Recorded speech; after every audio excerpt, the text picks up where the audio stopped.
Kristen, you want to introduce the auditor and the audit report? Sure. Thanks, Kylie. I'd ask that Chris from Evans, Marshall & Pease come up.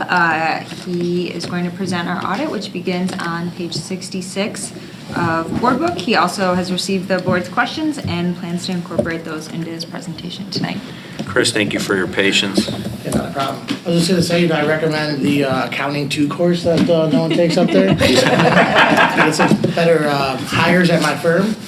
But, give them an internship. Apparently people aren't taking accounting, so. I'll try to keep this as brief as possible. Again, my name is Chris Scalette. I am the junior partner for Evans, Marshall & Pease. It's my 11th year doing school district audits. I've been here, it's probably 4 or 5 years now. For the audit report, I always like to start with the district's financial profile score from ISB because it helps monitor the district's finances and also identifies which school districts in Illinois are in or are moving towards financial difficulty. The highest attainable score is 4. This fiscal year, School District 208 received a score of 3.8, which was the same as the previous year. The district's score has been consistent over the last 6 fiscal years. This score is recognition, which is the highest score for financial strength. The financial profile score was developed by school superintendents, business administrators, advisors, lawyers, and bond brokers throughout the state. The score is based off of 5 financial profile indicators, the first being fund balance to revenue ratio, which we score a top in the first 4 that I'm going to read off, and then the 5th one is what keeps us from becoming a 4. So then you have expenditure to revenue ratio, days cash on hand, percent of short-term borrowing, ability remaining, and then the 5th would be percent of long-term debt margin remaining. This score the district has received and continues to receive symbolizes the outstanding job that the business office does on an ongoing day-to-day basis. From the board's oversight to Dr. Skinkis, to now Kristen, and the wonderful ladies in the office, this score should not go unnoticed. The score is very difficult to maintain consistently. Dr. Skinkis and the entire business office have done a wonderful job to achieve this. I want to personally thank Dr. Skinkis, Kristen, and the business department for their continuous hard work. For the audit this year, I did not run into any audit or internal control issues, as Kristen has done a wonderful job overseeing her first audit.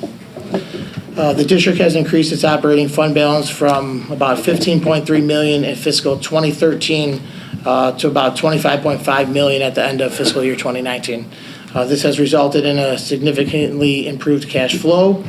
The district finished the year with an operating surplus of approximately $441,000, driven by admin oversight and close monitoring of the budget. The district continues to improve its building and facilities to be flexible, provide up-to-date learning spaces while still delivering relevant and dynamic educational experiences. At this time, I'll answer some board questions that were previously submitted to me. I know I answered a few already, and then I will do my best to answer any other questions that the board might have.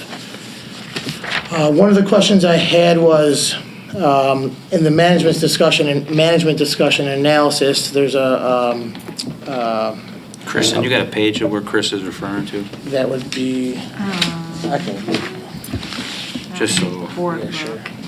even on your audit page, Kristen. I can- it's audit page 11. Okay, so that's board book, I think, 82. Factors affecting the district's future. It's going to be the second from the bullet, it's not a bullet point, but paragraph up, where it talks about the persistent climate of the state's economy is a continual concern. The state's ability to properly fund education is more questionable now than at any time in recent years. The reason why this is in here is that, the State Board of Education is roughly 7 months behind payments, right? And unfortunately, the way our state works is everything's reimbursement driven. So we spend and we have to wait for our reimbursement. So we're obviously now waiting 7 months to get our money back that we had already spent. Obviously, this makes it difficult to budget because we don't really know when we're going to receive the money. And as I've been doing this for years, the state really keeps dragging its feet. It seemed like last year they kind of picked it up some, but again, this year went right back to where it was before. So that's kind of where this comment led. Hopefully it changes, but obviously, you're almost at the burden of the property taxpayers. And then, when you receive those monies and we can live off that, it makes things easier to budget and do things in the district that we need to do, obviously to, primarily serve the students, because that's what we're here for.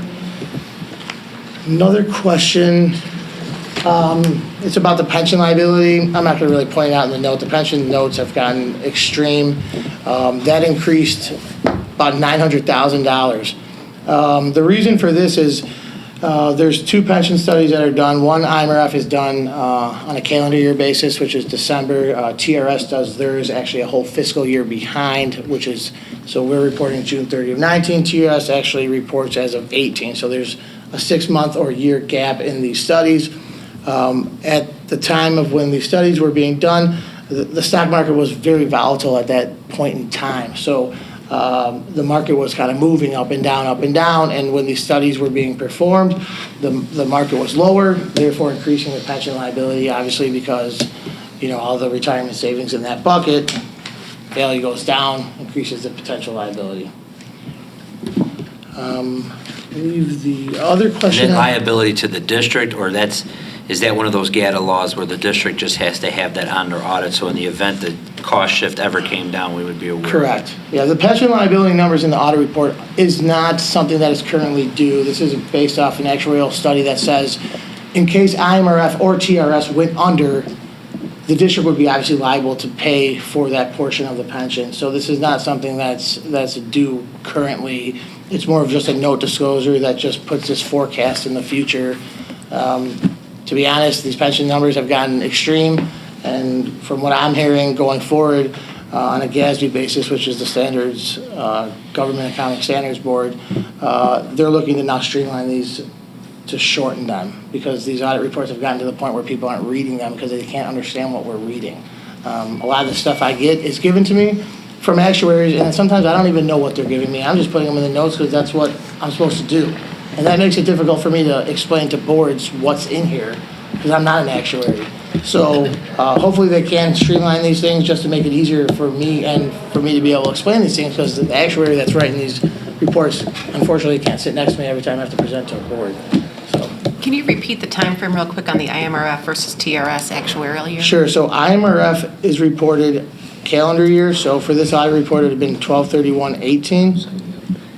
TRS is one full year behind, so their actuarial report was as of 6/30/18. 6/30/18, okay.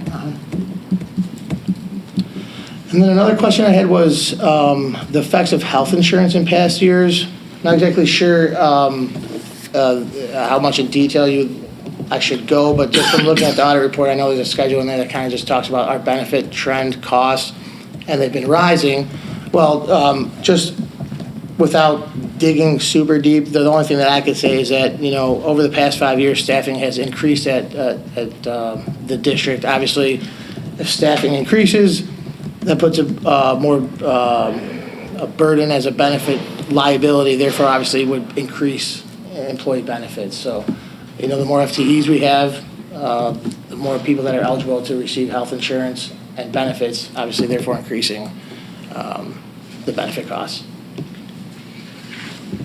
I think I answered everything that was provided to me, and then if the board has any questions, I'm obviously willing to do my best to try to answer. So in summary, no material findings? No material findings, no management letter, No management letter.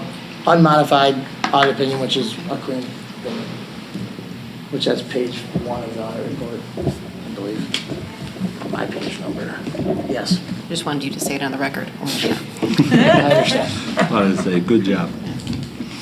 Any other questions for Chris? Kristen, anything? No. Chris, thank you very much. Sorry you had a... Kristen, Not a thank you. problem. Good job. Kristen, good job. Your first audit. No, she really did a good job for her first audit too, not necessarily with the financial background, but very proud of her for being able to get through this, so. Great. Deserve credit. Will be a reduction in your fee then? Absolutely not. Okay.